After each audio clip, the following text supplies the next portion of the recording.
저는 이강환이라고 하고요.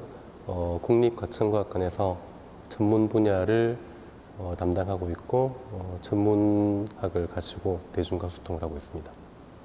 네, 우주는 뭔가 알고 싶다라는 느낌을 많이 주더라고요.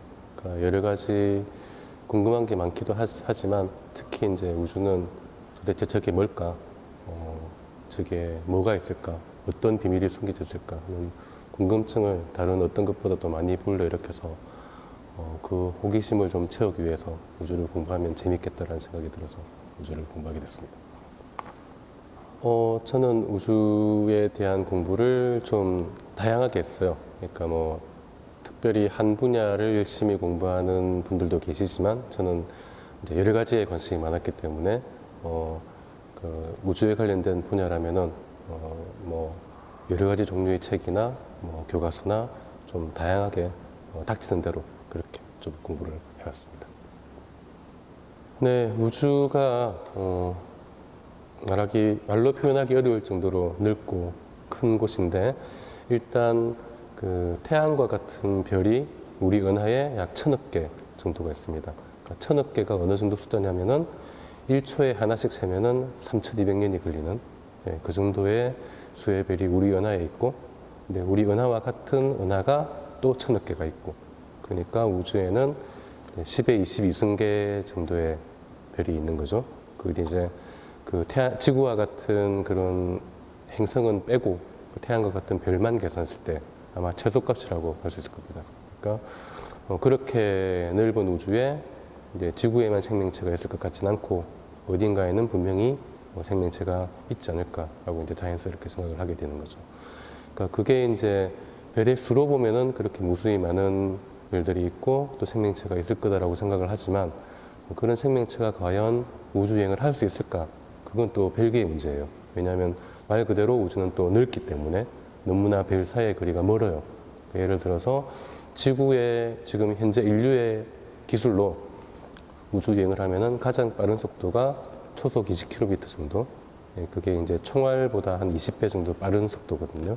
그런 속도로 가장 가까운 별까지 가는데 6만 년 정도 시간이 걸립니다. 그러니까 인류의 기술로는 우주여행을 하는 것이 불가능하고 인류보다 100배, 1000배 정도 뛰어난 기술로도 현실적으로는 우주여행이 사실상 불가능하고 그렇기 때문에 실제 우리가 태양계 밖에서 다른 외계인을 직접 만나는 건 상당히 어려운 일이 아닐까. 그만큼 우주가 넓기 때문에 그렇게 생각합니다. 실제 행성을 지금 과학자들이 다른 별을 주위에 도는 행성을 많이 찾았는데요. 찾는 방법은 여러 가지가 있는데 뭐 과학적인 방법으로는 그 행성의 운동 때문에 별이 움직이게 되면 그 별빛이 그 도플러 이동이라고 해서 적색과 청색으로 흔들리게 되거든요. 그런 현상을 관측을 하든지 아니면 행성이 별 앞을 지나갈 때 그 별빛을 가리게 되니까 별빛이 살짝 어두워지거든요. 그런 현상을 가지고 관측을 하기도 하고 또 뭐 미세 중력 렌즈라는 방법이라는 좀 어려운 그런 방법을 사용하기도 하고 굉장히 다양한 방법으로 지금도 계속 새로운 방법을 연구하면서 정밀한 관측을 통해서 실제 외계행성을 찾고 있습니다.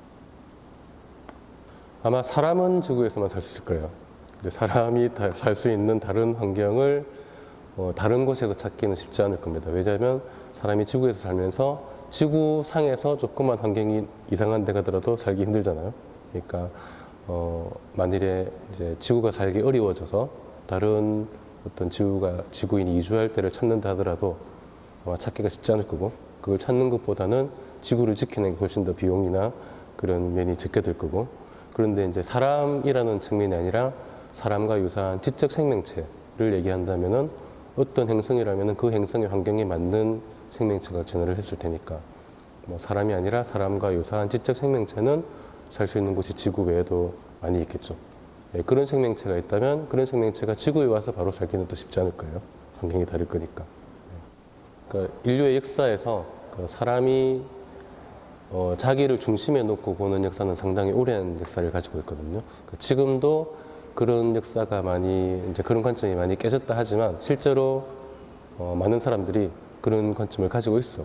그러니까 대부분의 사람들이 세상을 자기 중심적으로 보니까 그런 관점이 이제 최근에 오면서 다른 세계의 가능성을 많이 밝히면서 지구나 우리 인간이 세계의 중심이 아니다라는 관점이 많이 생기긴 했지만 그런 관점이 완전하게 깨진 건 아니라고 보는데 만일에 외계에 지구가 아닌 다른 곳에 다른 생명체가 있고 그 중에 또 지적 생명체가 있고 그리고 인간보다 더 뛰어난 지적 능력을 가진 생명체가 있다면 그런 인간 중심의 그런 관점이 많이 완벽하게 깨는 그런 좋은 계기가 될 수도 있을 거고요. 어쩌면 그 인간이 지금 겪고 있는 여러 가지 어려운 문제를 해결해 줄 수 있는 새로운 철학이나 새로운 관점을 힌트를 넣는다거나 어쩌면 직접 이제 가져와서 도입을 한다거나 그런 인류의 어려운 문제를 해결해 줄 수 있는 새로운 돌파구가 될 수도 있지 않을까 그렇게 생각합니다.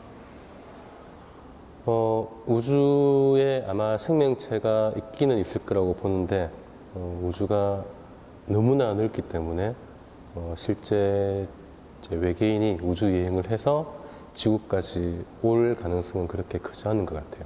그리고 만일에 지구까지 올 수 있는 정도의 지적 능력을 가진 외계인이라면은 지구를 침략한다거나 그런 수준의 생각은 하지 않지 않을까.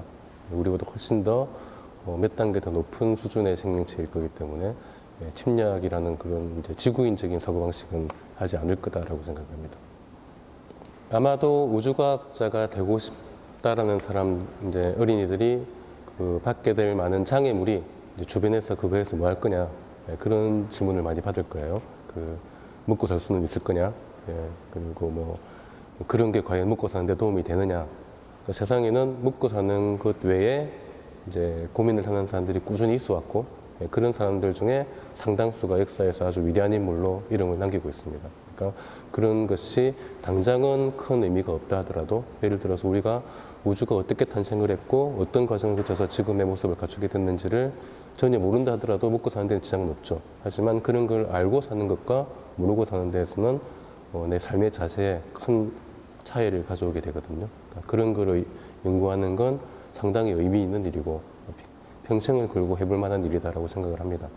그리고 정말 뭐 우주를 열심히 연구하고 싶다고 한다면 우주를 좋아하고 즐기는 것부터 먼저 그러니까 우주에 대한 연구나 호기심을 즐기고 재미있게 해야지 오래 할 수 있지 너무 공부를 열심히 해야지라는 쪽으로만 생각할 필요는 없다고 생각을 해요.